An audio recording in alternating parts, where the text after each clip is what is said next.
যাকাত থেকে যারা মুখ ফিরিয়ে নেয় আল্লাহর রহমতও তাদের জীবন থেকে মুখ ফিরিয়ে নেয়। বালা মুসিবত, কষ্ট, আযাব, অস্বস্তিকতা, মানসিক পেরেশানি জীবনে লেগেই থাকে, যার উপর আল্লাহর রহমতের রাস্তা ঘুরে যায়, মানসিক সব দিক থেকে একশো শান্তি সে তার জীবনে পায় না। এখন আমি সরাসরি সংক্ষেপে চলে যেতে চাই যাকাত না দেয়া দুনিয়াবি পরিণতি। আল্লাহ পাক বলছেন ওয়াল্লাযীনা ইয়াকনিজুনা আয-যাহাবা ওয়াল ফিদ্দাতা ওয়ালা ইউনফিকুনাহা ফী সাবিলিল্লাহ। কৃপণতা মহামারীর কার্যকর ওষুধ। 19 নম্বর যাকাত আল্লাহর নিকট বান্দার জবাবদিহিতা। 20 নম্বর যাকাত হলো তাকওয়া অর্জনের অন্যতম উপায়। সুবহানাল্লাহ। আল্লাহ পাক বলেছেন ওয়াফি আমওয়ালিহিম হাক্কুন লিস-সাইলি ওয়াল মাহরুম। ধনীদের সম্পদে গরিবের অধিকার রয়েছে। এখন আমি সরাসরি সংক্ষেপে চলে যেতে চাই যাকাত না দেওয়ার পরকালীন দুনিয়াবি পরিণতি। আল্লাহ পাক বলছেন ওয়াল্লাযীনা ইয়াকনিজুনা আয-যাহাবা ওয়াল ফিদ্দাতা ওয়ালা ইউনফিকুনাহা ফাবাশশিরহুম বিআযাবিন আলীম। সূরা তাওবার 34 নম্বর আয়াতে আল্লাহ বলেন, নিশ্চয় যারা সোনা এবং রূপা জমা করে কিন্তু আল্লাহ রাস্তায় দান করার কোনো মন মানসিকতা নাই, ফি সাবিলিল্লাহ আল্লাহর রাস্তায় দান করে না, ফাবাশশিরহুম বিআযাবিন আলীম, তাদেরকে যন্ত্রণাদায়ক শাস্তির সুসংবাদ দিন। যন্ত্রণাদায়ক শাস্তির কখনো সুসংবাদ হয় না, মায়ের সুসংবাদ হয় না, মায়ের শাস্তির দুঃসংবাদ হয়। কিন্তু আল্লাহ পাক ফাবাশশিরহুম বলে মায়ের যখন বেশি হয় তখন মানুষ বলে যেমন খুশি তেমন করছো তো, ওস্তাদ আসুক মজা বুঝবি। ওস্তাদ আসুক কি মজা বুঝবি। এখানে মজা মানে মায়ের কঠিন হবে, মজা মানে মায়ের কি কঠিন হবে। সেজন্য আল্লাহ পাক বলেছেন কিভাবে শাস্তি দেওয়া হবে। কোরআনুল কারীম আল্লাহ পাক বিভিন্ন জায়গার মধ্যে, একেবারে এক জায়গায় দুই জায়গা নয়, অসংখ্য জায়গায় যাকাত না দেওয়ার অসংখ্য পরিণতির কথা বলেছেন। তাহলে সংক্ষেপে আমি চলে যাই, যাকাত না দিলে দুনিয়ার মধ্যে 8টি শাস্তি পেতে হবে, 8টি ক্ষতি হবে। যাকাত আদায় না করলে প্রথম যে শাস্তি, আল্লাহর রহমত থেকে বান্দা দূরে সরে যাবে, আল্লাহর রহমতের ভিতরে থাকবে না। আল্লাহ পাক বলেছেন সূরা আরাফের 156 নম্বর আয়াতে, ওয়ারাহমাতি ওয়াসিআত কুল্লা শাইইন ফাসাআকতুবুহা লিল্লাযীনা ইয়াত্তাকুনা ওয়া ইউতুনাজ যাকাতা ওয়াল্লাযীনা হুম বিআয়াতিনা ইউমিনুন। রহমতি ওয়াসিআত কুল্লা শাই, আমার রহমত সারা পৃথিবীতে ছড়িয়ে আছে। আমার রহমত আমি তাদের জন্য লিপিবদ্ধ করি যারা ইয়াত্তাকুনা তাকওয়ার পথ অবলম্বন করে, ওয়া ইউতুনাজ যাকাত এবং যারা যাকাত আদায় করে। পরিষ্কার, যারা যাকাত দেয় তাদের উপরে আল্লাহর রহমত নাজিল হয়, আর যাকাত থেকে যারা মুখ ফিরিয়ে নেয় আল্লাহর রহমতও তাদের জীবন থেকে মুখ ফিরিয়ে নেয়। বালা মুসিবত, কষ্ট, আযাব, অস্বস্তিকতা, মানসিক পেরেশানি জীবনে লেগেই থাকে, যার উপর আল্লাহর রহমতের রাস্তা ঘুরে যায়, মানসিক সব দিক থেকে একশো শান্তি সে তার জীবনে পায় না। এরপরে 2 নাম্বার হলো বরকত উঠে যাবে। দুনিয়াতে যদি আল্লাহর রাস্তায় যদি যাকাত নির্দিষ্ট দেয়া না হয়, আল্লাহ পাক বলেছেন তাদের জন্য এটা অকল্যাণকর হবে, হুমকি স্বরূপ হবে। আল্লাহ রাব্বুল আলামিন কোরআনুল কারীমের সূরা ইমরানের 180 নম্বর আয়াতে বলেছেন, ওয়ালা ইয়াহসাবান্নাল্লাযীনা ইয়াবখালুনা বিমা আতাহুমুল্লাহু মিন ফাদলিহি ওহুয়া খায়রাল লাহুম বাল হুয়া শাররুল লাহুম সায়ুতাওয়াকুনা মা বাখিলু বিহি ইয়াউমাল কিয়ামাহ। বিশাল প্রস্তুতি আছে, কিন্তু আমি সব বলছি না যেহেতু সময়ের সংক্ষিপ্ততার কারণে। সময়ের দিকে দেখেই কথা বলতে হবে। আমি চেষ্টা করব যথাসময়ে বিস্তারিত বলতে না পারলেও পয়েন্ট হলেও বলে আপনাদের সাথে সবাই দোয়া করে ইফতারে শামিল হওয়ার জন্য চেষ্টা করব। সবাই বলুন ইনশাআল্লাহ। দুনিয়া থেকে বরকত উঠে যাবে। যারা যাকাত দিবে না, কৃপণতা করবে, আল্লাহ বলছেন বাল হুয়া খায়রাল লাহুম, এটা তাদের জন্য শাররুল লাহুম, তাদের জন্য অকল্যাণ হবে, বরকত হবে না। 3 নম্বরে আল্লাহর সাহায্য থেকে বঞ্চিত হবে যারা আল্লাহর রাস্তায় এই যাকাত দিতে অস্বীকার করবে, দিবে না, যারা গাফিলতি করবে, আল্লাহ পাক বলেছেন আল্লাহর সাহায্য তাদের উপর থেকে বন্ধ হয়ে যাবে। আল্লাহ পাক বলেছেন ওয়ালা ইয়ানসুরান্নাল্লাহা মাইয়ানসুরুহু ইন্নাল্লাহা লাকাওয়িয়ুন আযীজ। সূরা হজ 40 নম্বর আয়াতে আল্লাহ পাক বলেছেন যে আল্লাহকে সাহায্য করে আল্লাহ তাকে সাহায্য করে। আল্লাহকে সাহায্য করা মানে আল্লাহ কি সাহায্য দরকার না, আল্লাহকে সাহায্য করা মানে আল্লাহর অসহায় গরিব মানুষকে যারা সাহায্য করে তারা প্রকৃতপক্ষে সাহায্য করে কাকে? আল্লাহকে।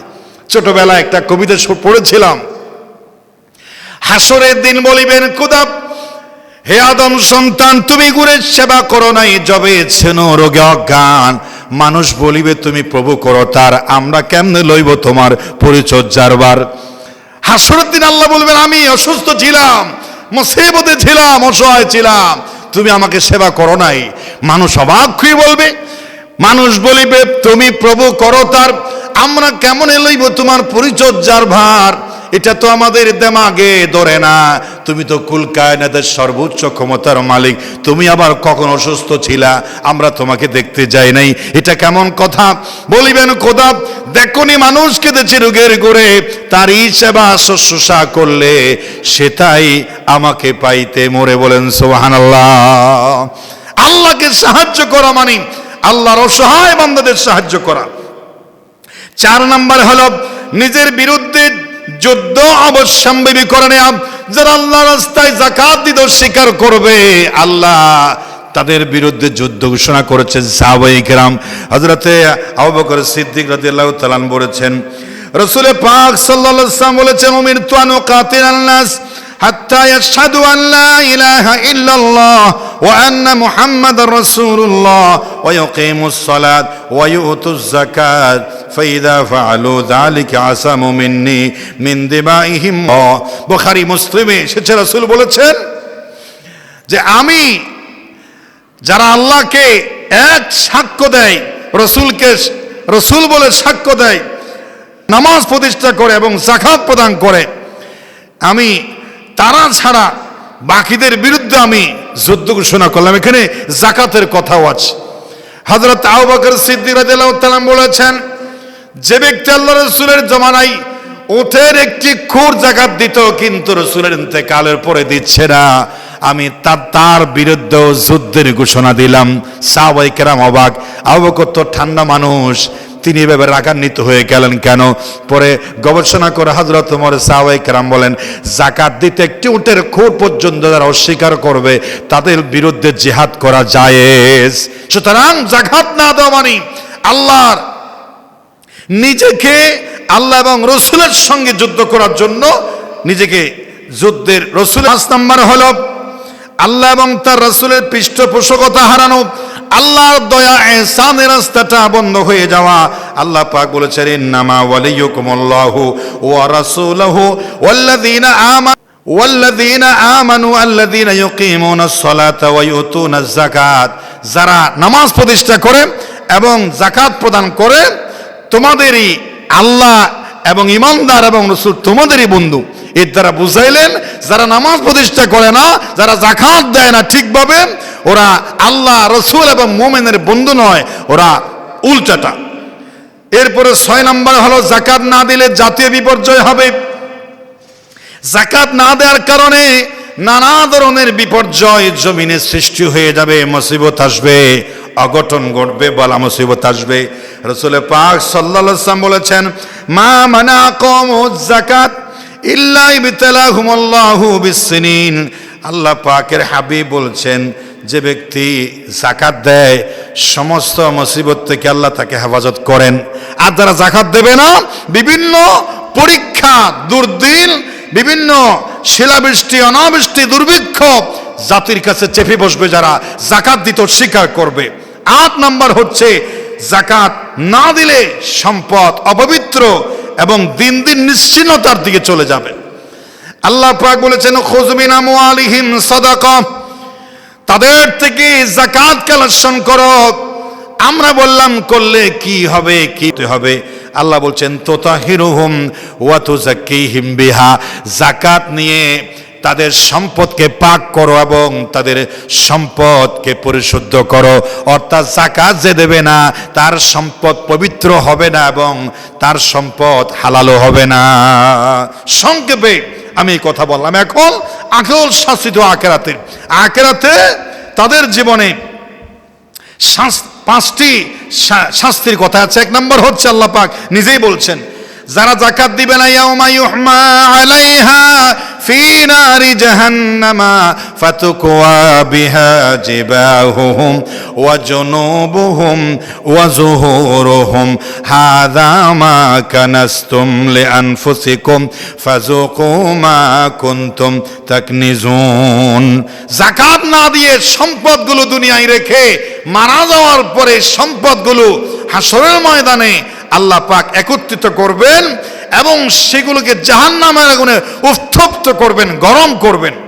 গরম করার পরে ফাতুকুয়া বিহা জিবাহুহুম, যাকাত না দেওয়ার সম্পদগুলো নিয়ে সেই কিয়ামতের মাঠে সম্পদের মালিককে প্রথমে বলছে ফাতুকুয়া বিহা জিবাহুহুম, ললাটে সেক দিবে, কপালে।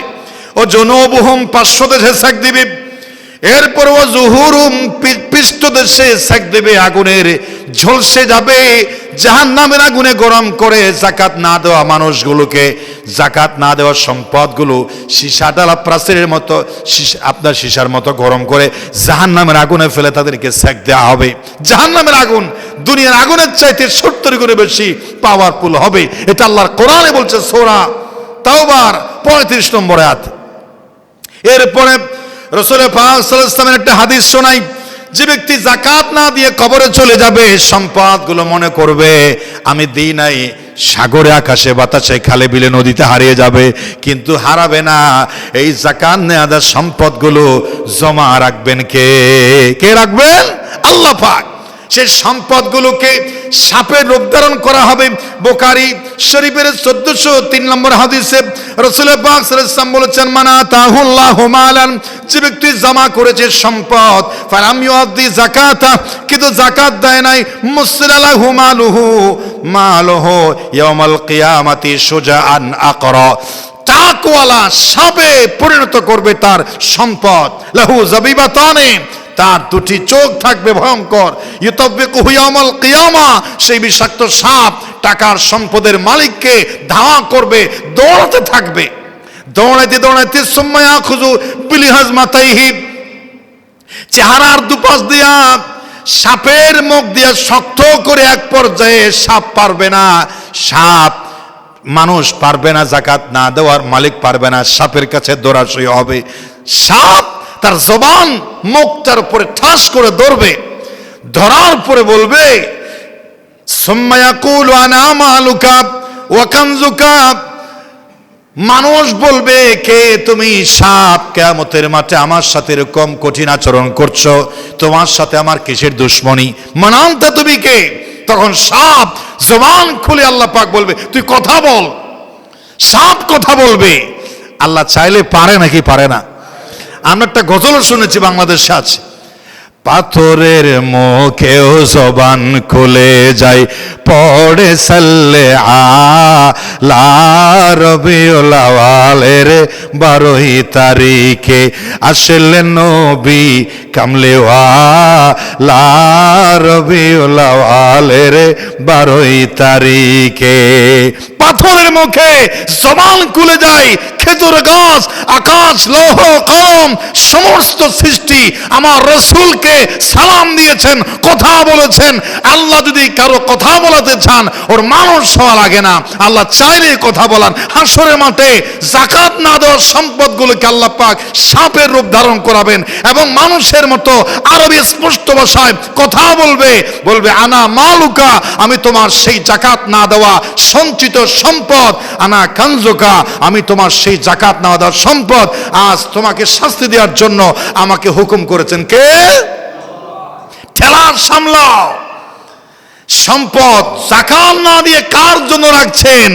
স্ত্রীর জন্য সম্পদ, সন্তানের জন্য, কর্মীর জন্য। কার জন্য রেখেছেন? না, কার জন্য রাখেন নাই। আপনার আখিরাতে আপনাকে কঠিন সুবল নেওয়ার জন্য, নিজের জন্য একটা কঠিন যন্ত্রণাদায়ক পাওয়ারফুল সাপ রেখে গেছেন, যে হাসরের ময়দানে আপনাকে খুঁজে বের করে ফেলবে, আপনাকে দংশন করবে, সম্পদ আপনার জন্য কাল হয়ে যাবে। জোরে বলেন নাউজুবিল্লাহ মিন যালিক। এরপরে 2 নাম্বার তো গেল, 3 নাম্বার হলো কিয়ামতের ময়দানে সাপগুলো, এই সম্পদগুলো আল্লাহ পাক রব্বুল আলামিন শিকল পরানো হবে, সম্পদগুলোকে শিকল বানাবে। অথবা যারা যাকাত দেবে না তাদেরকে আপনার বেড়ি পরানো হবে। আল্লাহ পাক বলেছেন সাইয়ুতাওয়াকুনা মা বাখিলু বিহি ইয়াউমাল কিয়ামাহ, যাকাত না দেওয়ার সম্পদগুলোকে শিকল হিসাবে আগুনের শিকল বানায়া তাদেরকে বেড়ি পরানো হবে, কঠিন শিকল, তাদের গলায় আগুনের শিকল পুড়িয়ে দেওয়া হবে। তাহলে একটা গেল। 3 নাম্বার হলো আগুনের চুড়ি পরিধান করানো হবে। যে সমস্ত মহিলারা স্বর্ণরৌপ্যের যাকাত না দিয়ে কবরে চলে যায়, মহিলাটা কিছুই করতে পারে না, হঠাৎ করে চলে যাই, চোখের ইশারাতে তুমি হতে পারো লাশ, চিরতরে বন্ধ হবে তোমার নিঃশ্বাস, হবে এলান তোমার নাম মসজিদের মাইকে, স্বর্ণওয়ালা নাই রে বাড়ি, নাই রে সেই জগতে। বাড়িওয়ালা বাড়িতে নাই, হঠাৎ করে কি হয়ে যাবে? আগুনের চুড়ি পরিণত করে, যেমন হার পড়তো আগুনের হার পরিধান করানো হবে, আগুনের কাছে পরিধান করানো হবে, চুড়ি পরিধান করানো হবে। রাসূল পাক সাল্লাল্লাহু আলাইহি ওয়াসাল্লামের কাছে একজন সাহাবী আসলেন, তার একটি ছোট্ট মেয়ের হাতে চুড়ি পরিধান করানো দেখে রাসূল বলছেন, এই স্বর্ণের তুমি যাকাত দাও কিনা? লোকটি বলছে না হুজুর, যাকাত দেই না। তাহলে যাকাত যদি না দাও, তাহলে এই স্বর্ণগুলো হাসরের ময়দানে আগুনের চুড়ি হয়ে তোমার হাতে পরায় দেওয়া হবে। নাউজুবিল্লাহ বলেন।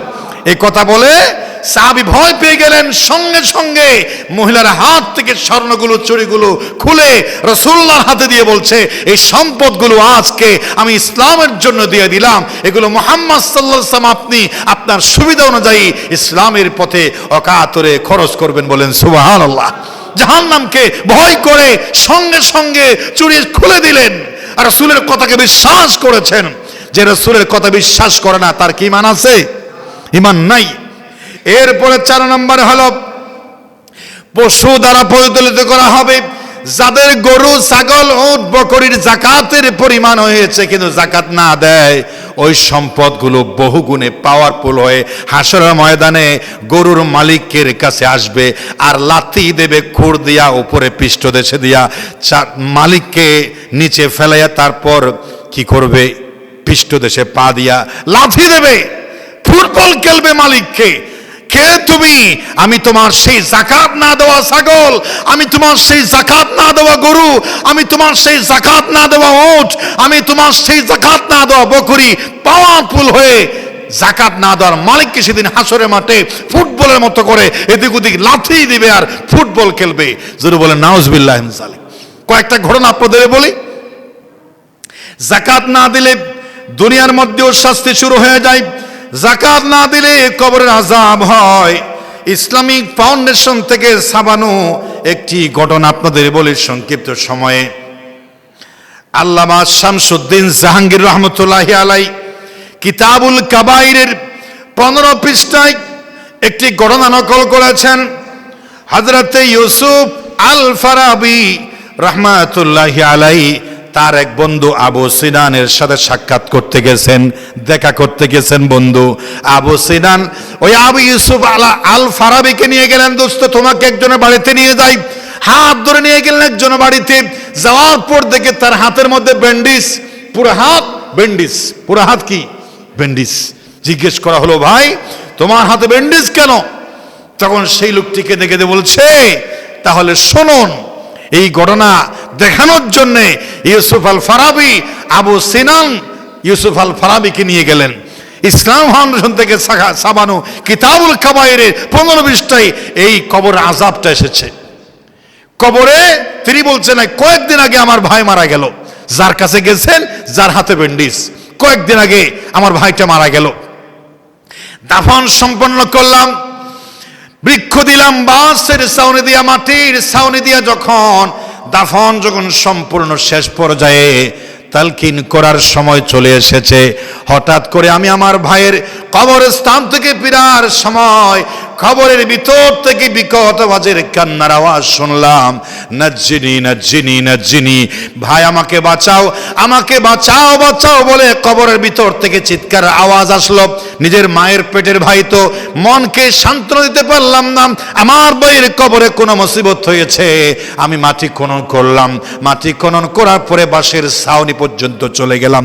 আমার ভাইয়ের আওয়াজ শুনলাম, লিমা তুআযিবনি, আমাকে কেন শাস্তি দিচ্ছ? কদ কুনতু সাল্লি, দুনিয়ার মধ্যে তো আমি নামাজ পড়তাম, ওয়া কদ কুনতু আসুমু, রোজাও রাখতাম। ভাই চিৎকার মেরে বলছে, আমাকে কেন শাস্তি দিচ্ছ?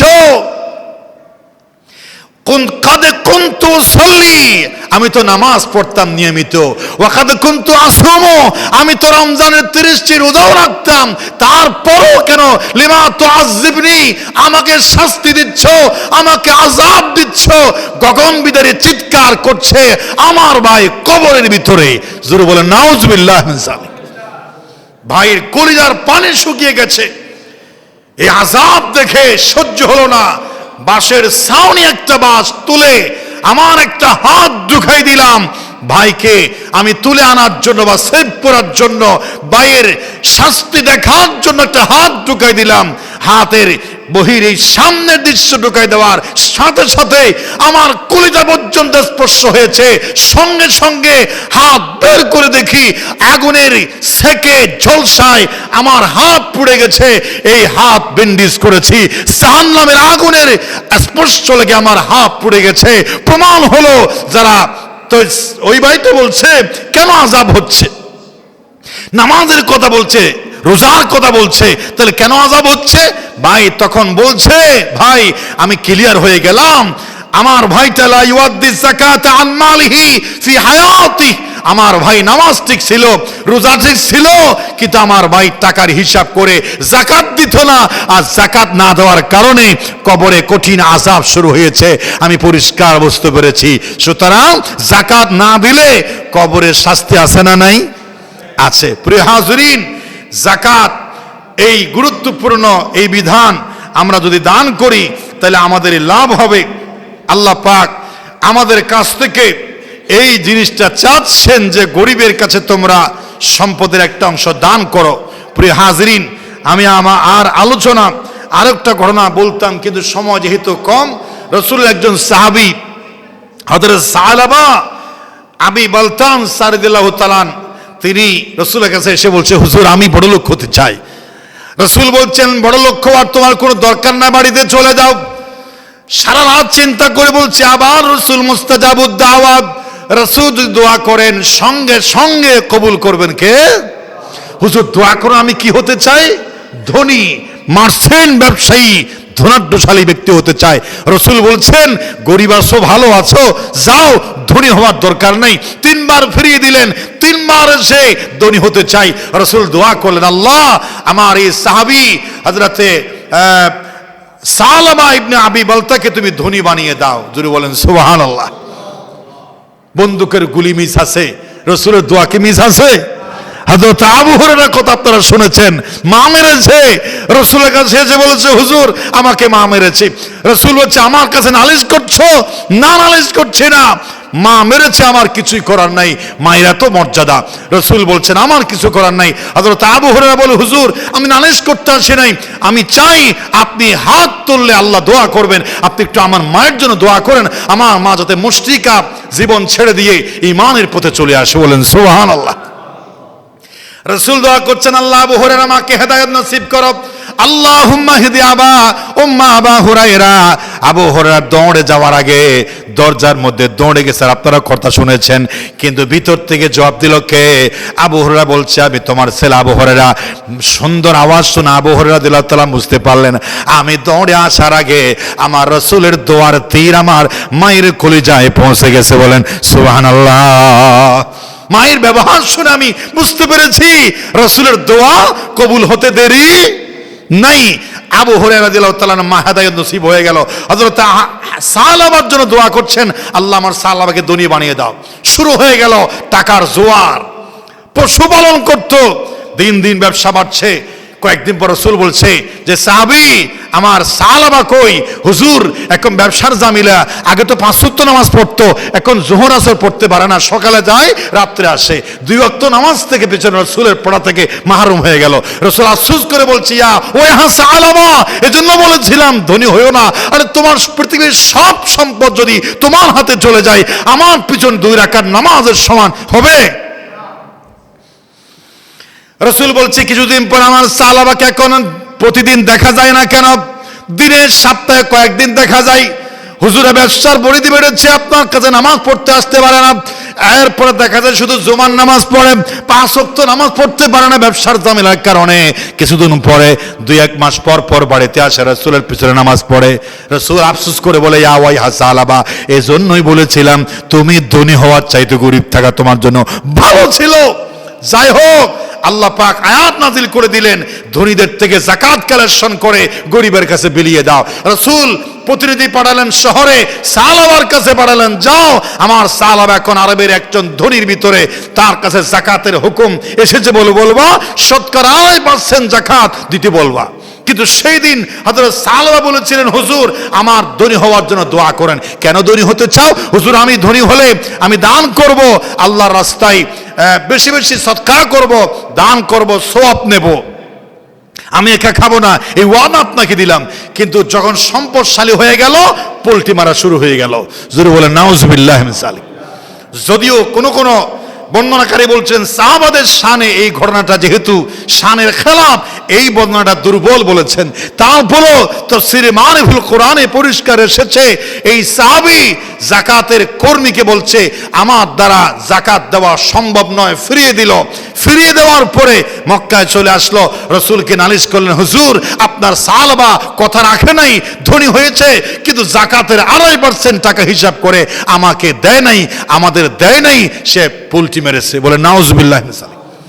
সঙ্গে সঙ্গে আয়াত নাজিল হয়ে গেল ওয়ামিনহুম মান আহাদাল্লাহ লাইন আতানা মিন ফাদলিহি লানাসাদদাকান্না ওয়া লানাকুনান্না মিনাস সালিহিন। মানুষের মধ্যে এমন কিছু মানুষ আছে যারা নেমক হারাম, তারা সম্পদ আসার আগে বলে লাইন আতানা মিন ফাদলিহি, আল্লাহ যদি আমাকে তৌফিক দেন অনুগ্রহ করেন, লানাসাদদাকান্না আমি বেশি বেশি সদকা করব। গরিব অবস্থায় অনেক বড় বড় কথা বলে কিন্তু সম্পদশালী হয়ে গেলে পোল্টি মারে। এরকম আছে না নাই?